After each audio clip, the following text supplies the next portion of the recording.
السلام عليكم ورحمة الله وبركاته. حياكم الله. صلوا على الحبيب محمد. اللهم صل وسلم على محمد وعلى آل محمد. عودة اللاعبين الناشئين إلى اليمن. طبعا عادوا إلى عدن. لماذا لا يعودوا إلى صنعاء لكي يستقبلوهم ويسلموا عليهم؟ نفس الفوز الأول، يوم يوصلوا إلى صنعاء واستقبلوهم وسلموا عليهم، بعدين ساروا عدن. هذا ما وصلوش إلى صنعاء، طوالي إلى عدن. أهم شيء اليمن كله حقنا. وشاهدوا الفيديو وإن شاء الله يوصلوا بالسلامة. السلام عليكم ورحمة الله وبركاته. في هذه اللحظات يستعد باص بعثة منتخبنا الوطني الناشئين الآن بالتحرك من صلالة باتجاه اليمن. أتمنى من الإخوة في اليمن ابتداء من منفذ سعادة أستاذ عبد الوهاب، الأستاذ الكابتن عنونو والكابتن سامر والشباب كلهم، اليمن كلها بانتظاركم يا شباب. بإذن الله يحتفلوا بكم وكلهم منتظرينكم، ونستودعكم الله الذي لا تضيع ودائعته، وعلى أمل اللقاء بكم ايش بطولة ثانية إن شاء الله. ما شاء الله. يلا في أمان الله، نستودعكم الله. طبعا اللاعبين والمدربين أولهم علي النونو والباقيين، وتحياتي لهم.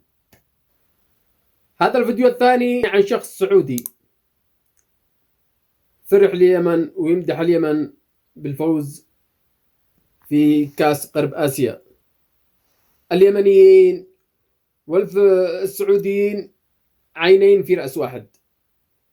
احنا والله ان نحب كل العرب، قلوبنا واسعة لكل العرب. شاهدوا الفيديو. وش نقول؟ ما نقول الا مبروك لليمن، فاز على منتخبنا السعودي. الف مبروك. الكاس ما راح عند احد اجنبي، راح عند اخواننا اليمنيين. مبروك وتستاهلون، وهذه المره الثانيه، وكاس اسيا مبروك عليكم، وان شاء الله عقبال ما توصلون لكاس العالم. تحيه للمنتخب اليمني. شاهدتوا الفيديو. الآن الفيديو الثالث. شاهدوا ولد سوري يشجع في المنصات، يشجع اللاعبين اليمنيين. شاهدوا الفيديو. طبعا هذا الشاب من سوريا جاء تشجع اليمن. ايش رايك بالمنتخب اليمني؟ لعبهم قوي. لعبهم ايش؟ قوي. طيب واذا التقى المنتخب اليمني مع السوري مين راح تشجع؟ الاثنين. لا ما يصير، ضروري تختار واحد.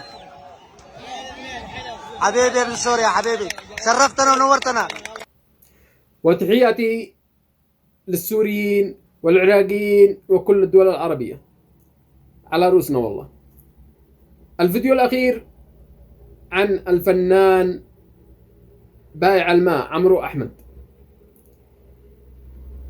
بدأ من طفولته وهو يغني وهو يبيع ماء، الآن اشتهر والآن في الدول الخليج. الآن عمرو أحمد في المملكة العربية السعودية، ما شاء الله على صوته في قمة الروعة.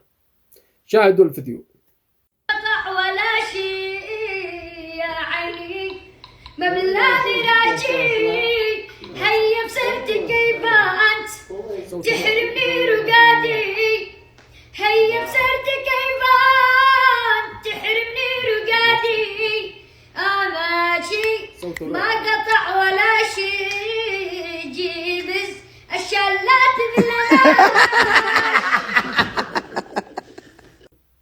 وفي نهاية الفيديو أتمنى أن الفيديوهات أعجبتكم، وإن شاء الله بإذن الله دعواتكم لفلسطين، وإن شاء الله النصر قريب. وتحياتي لكم، أستودعكم الله الذي لا تضيع ودائعه، والسلام عليكم ورحمة الله وبركاته.